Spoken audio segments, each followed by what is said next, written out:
10 மாவட்டங்களில் இன்று கனமழை பெய்ய வாய்ப்பு. நெல்லை, தூத்துக்குடி, தென்காசி, குமரியில் கனமழை பெய்யும் என வானிலை ஆய்வு மையம் கணிப்பு.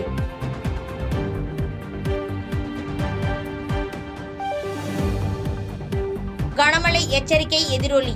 முன்னெச்சரிக்கையின் நடவடிக்கைகள் தொடர்பாக காவிரி படுகை மாவட்ட ஆட்சியர்களுடன் ஆலோசனை நடத்திய முதலமைச்சர்.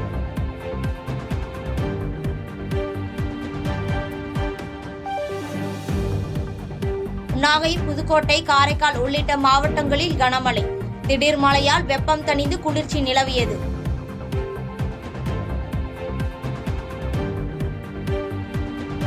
நடிகை அளித்த புகாரில் சீமான் வீட்டில் ஒட்டிய சம்மனை கிழித்த காவலர்களை தடுத்த விவகாரம். சீமான் வீட்டு காவலாளி மற்றும் உதவியாளருக்கு வரும் 13ஆம் தேதி வரை நீதிமன்ற காவல்.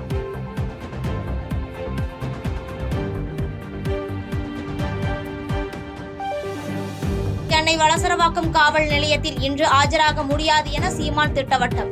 காவல்துறைக்கு என்ன அவசரம் என்றும் கேள்வி. தோட்டத்தை அசிங்கப்படுத்தி நீங்க இவ்வளவு நேரம் ஒரு கேள்வி கேட்க நான் ஒரு பதில் சொல்ல. இது மாதிரி தான் செய்யலாம். இதுக்கெல்லாம் அஞ்சிரவணும். இதுக்கெல்லாம் இதுக்கு என்ன சொல்றது, இதுக்கு பயந்து ஓடுற அளவு நான் கிடையாது. வருவேன். நாளைக்கு 11 மணிக்கு தான் வந்தாகணும். வர முடியாது. ஒன்னால முடிஞ்சதை பாரு. குறிப்பா இந்த வழக்கு நீண்ட காலமா நடக்கக்கூடிய வழக்கு. ஒன்னும் வழக்கு இல்லைங்க. வழக்கை நான் தான் போட்டேன். இருங்க, வழக்கு இல்லது. சும்மா அவ்வப்போது அவதூறா ஒரு புகார் அந்த அம்மா திமுக ஆட்சிக்கு வரும்போது வரும்.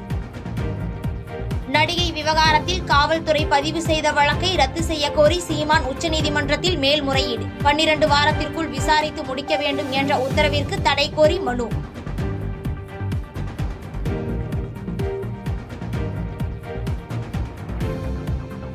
திமுகவை எதிர்த்து உண்மைகளை பேசினால் கைது செய்கிறார்கள்.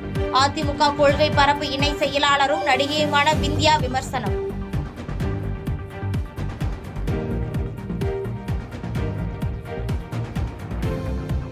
சென்னை போராட்டத்தில் பங்கேற்க புறப்பட்ட திண்டுக்கல் மாவட்ட மாதர் சங்க நிர்வாகி வீட்டு காவலில் வைக்கப்பட்டதால் சலசலப்பு. எஸ்பியிடம் பேசிவிட்டு சச்சிதானந்தம் எம்பி காரில் அழைத்து செல்ல முயன்றபோது காவலர்கள் தடுத்ததால் வாக்குவாதம்.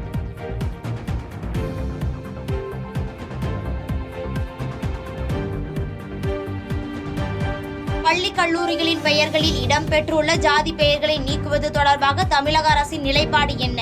ஒரு வாரத்தில் தெரிவிக்குமாறு கெடு விதித்த சென்னை உயர்நீதிமன்றம்.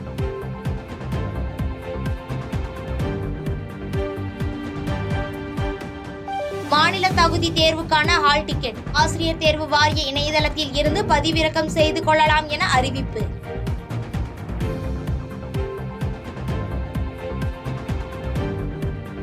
தமிழகத்தில் அரிசி விலை கிலோவுக்கு 2 ரூபாய் வரை குறைந்தது. விலை குறைவு இன்னும் மாதங்கள் வரை நீட்டிக்கும் என வணிகர்கள் தகவல்.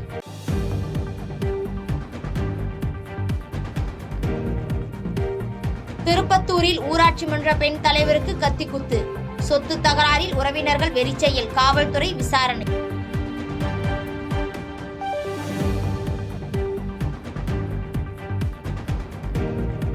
இட்லி தயாரிப்பில் பிளாஸ்டிக் கவர்களை பயன்படுத்த தடை விதித்த கர்நாடக அரசு. பிளாஸ்டிக் கவர்களில் புற்றுநோய் உண்டாக்கும் தன்மை இருப்பதால் நடவடிக்கை.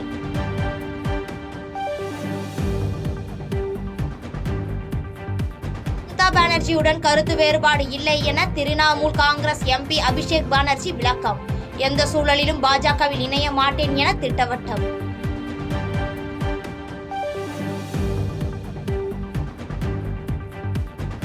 செபியின் புதிய தலைவராக IAS அதிகாரி துஹின் காந்த பாண்டே நியமனம்.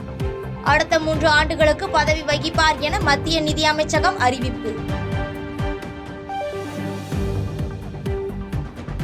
இந்திய பொருட்களுக்கு அதிக வரி விதிக்க அமெரிக்காவை அனுமதிக்க கூடாது. வரி அதிகரித்தால் இந்திய பொருளாதாரம் சீர்குலையும் என்று காங்கிரஸ் எச்சரிக்கை. செய்பவரை கண்டால் நாம் பயம் கொள்ளலாகாது பாப்பா. மோதி மிதித்துவிடு பாப்பா, அவர் முகத்தில் உமிழ்ந்துவிடு பாப்பா. அண்மை செய்திகளை உடனுக்குடன் தெரிந்து கொள்ள இணைந்திருங்கள் எம் நாடு தொலைக்காட்சியுடன்.